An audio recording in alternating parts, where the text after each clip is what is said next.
तो हेलो दोस्तों, वैसे तो मैं ज़्यादा भूत प्रेतों पे विश्वास नहीं करता हूँ, लेकिन ये सुनकर मुझे भी थोड़ी हैरानी सी हुई। तो दोस्तों, आज की कहानी है एक ऐसी रात की जिसमें एक साथ 600 घरों के लोग अचानक से गायब हो गए। तो ये घटना हुई थी करीबन आज से 200 साल पहले राजस्थान में, जैसलमेर से 18 किलोमीटर दूर कुलधरा गाँव के एक जगह थी वहाँ। यहाँ टोटल 88 गाँव के लोग रातों रात गायब हो गए। तो कहानी कुछ ऐसी है कि 200 साल पहले कुलधरा में पालीवाल ब्राह्मण जाति के लोग रहते थे। ये लोग काफ़ी समझदार और पढ़ने लिखने में बहुत तेज़ होते हैं। इनमें से काफ़ी तो वैज्ञानिक भी थे। इनका मुख्य पेशा जानवरों को पालना और खेती करना था। ये लोग काफ़ी अमीर भी थे और हंसी खुशी रहते थे। उस वक्त राजशाही हुआ करती थी। अलग अलग गांव के अलग अलग राजा थे।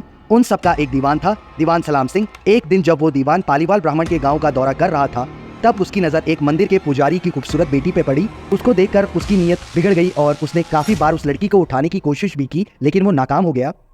तो एक दिन उसने अपने दूत को भेजकर ये संदेशा पहुंचाया कि पूर्णमासी की रात तक, जो कि 3 से 4 दिनों में आने वाला था, उस पुजारी की बेटी को घर तक पहुंचा दो।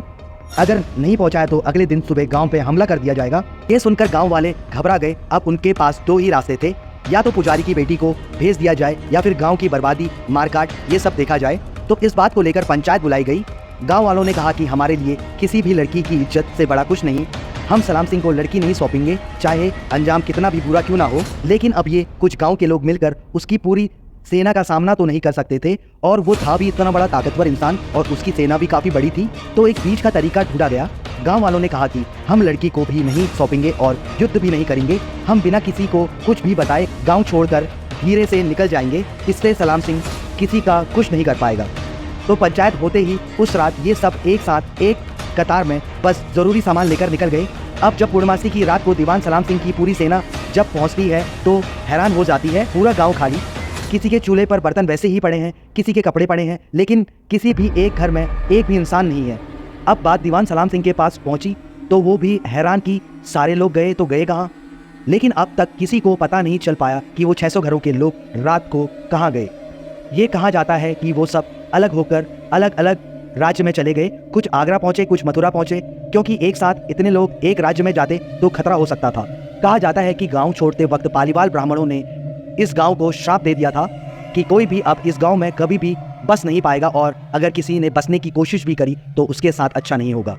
अब उसके बाद दीवान के लोगों ने उस गाँव में खुदाई की और उन्हें थोड़ा बहुत सोना मिला, और उसके बाद ही इन लोगों ने वहाँ बसने की भी कोशिश की। फिर बाद में जाकर ये पता चला कि ये सारे तो श्रापित गांव में हैं। तो धीरे धीरे लोगों ने उस गांव से दूरी बनानी शुरू कर दी, और ये भी खबर है कि कोई एक भी रात में उस गांव में रुक जाता है तो वो बच नहीं पाता। पैरानॉर्मल सोसाइटी वालों ने भी काफ़ी रिसर्च लिया उस जगह पे, तो पता चला कि काफ़ी अलग अलग एनर्जी है वहाँ। अब भी औरतों की हंसने की, किसी के चिल्लाने की आवाज़ें आती हैं वहाँ से।